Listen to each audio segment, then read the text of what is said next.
Hello ভিউয়ার্সরা, কেমন আছেন আপনারা সবাই? তো আজকে আমি বেরিয়ে পড়েছি হায়দ্রাবাদের চারমিনার ভ্রমণ করতে। এই চারমিনার হায়দ্রাবাদের চারমিনার রোড চার কামান ঘাসি বাজারে স্থাপিত। আসলে হায়দ্রাবাদ আসার অন্যতম কারণের মধ্যে আমার চারমিনার ভ্রমণটাও একটি কারণ। রাজেশ ভাইয়ের কাছ থেকে জানতে পেলাম যে যত সময় যায় কিনা চারমিনারে মানুষের আওয়া যাওয়া বাড়তে থাকে, তাই আমি আজকে অনেক সকালেই বেরিয়ে পড়েছি। কব তক পৌঁছ জায়গা রাজেশ ভাই? হ্যাঁ, আচ্ছা আচ্ছা আচ্ছা। তো রাজেশ ভাইয়ের কাছ থেকে জানতে পেলাম যে এখান থেকে হায়দ্রাবাদের সেই চারমিনার যেতে আরও আমাদের 15 থেকে 20 মিনিট সময় লেগে যাবে। আপনারা হয়তো ভাবতে পারেন যে আমি এখানে রাস্তাঘাট কেন দেখাচ্ছি। রাস্তাঘাট দেখাবার মেইন উদ্দেশ্য হলো যাতে করে আপনারা জানতে পারেন যে আমাদের রাজ্য আর এখানকার তেলেঙ্গানার মধ্যে কতটুকু তফাৎ।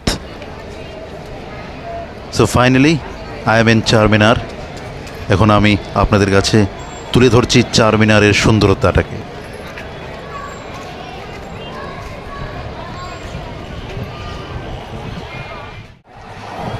এত সকালে আসার পরেও দেখুন কিভাবে মানুষের ভিড়, আর এখানকার দৃশ্য সত্যিকারে অতুলনীয়।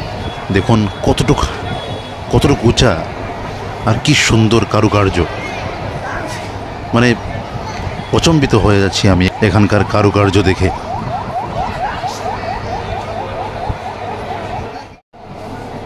সো বন্ধুরা, এখন আমি উপরে যাচ্ছি, দেখি উপরে কি কি আছে।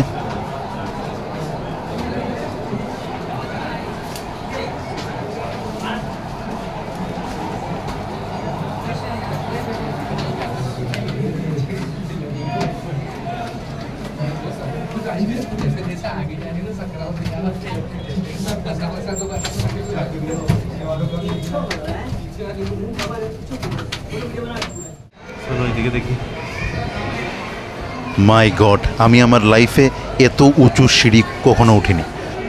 আপনাকে আমি বলতে পারবো না যে সিঁড়িগুলো কতটুকু উঁচু, এবং কিছু দূর যাওয়ার পর আমার শ্বাস ফুলে যাচ্ছিল। কিভাবে আগের দিনে মানুষরা এই চারমিনারে চড়তো, বাপরে বাপ। আচ্ছা, মেন কথা আপনাকে বলা হয়নি। এই যে দেখতে পাচ্ছেন, এটা হায়দ্রাবাদ শহর। আর এই যে দেখতে পাচ্ছেন এখানে সাইড দিয়ে আপনারা দেখতে পাচ্ছেন ছোটো ছোটো করে, মানে কি বলবো, মানে ছোটো ছোটো করে বানানো হয়েছে ঘরের আকারের স্ট্রাকচার। এই যে ঘরের আকারের স্ট্রাকচার যে আপনারা দেখতে পাচ্ছেন, এখানেই আগের দিনে কামান টামান রাখা হতো, বিভিন্ন ধরনের অস্ত্রশস্ত্র রাখা হতো, এবং এখান থেকে পাহারা দিত আগের দিনের সৈন্যরা, যা আমি জানতে পেলাম এখান থেকে।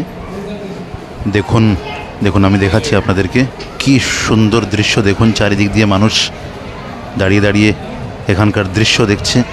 এখানে অনেক কবুতরও আছে, দেখতে পাচ্ছেন আপনারা। আর এই যে যেখান থেকে আমি উঠে এসেছি, এখানে আসা বিভিন্ন দর্শনার্থীদের কাছ থেকে আমি জানতে পেলাম যে এই যে চারমিনারটা, বলছিলাম যে এই চারমিনারটা 1591 খ্রিস্টাব্দে স্থাপিত ভারতের তেলেঙ্গানা রাজ্যের হায়দ্রাবাদের এক প্রাচীনতম মসজিদ ও স্মৃতিস্তম্ভগুলির মধ্যে অন্যতম। এই যে চারমিনার, যেটা এই চারমিনার বানিয়েছিলেন কুতুবশাহী রাজবংশের পঞ্চম সুলতান মোহাম্মদ কুলি কুতুব শাহ। তো বন্ধুরা, যদি ভিডিওটা আপনার ভালো লেগে থাকে তাহলে ভিডিওটিতে লাইক, কমেন্ট এবং ভিডিওটিকে শেয়ার করে দেবেন। তো পরের ভিডিওতে আবার দেখা হচ্ছে।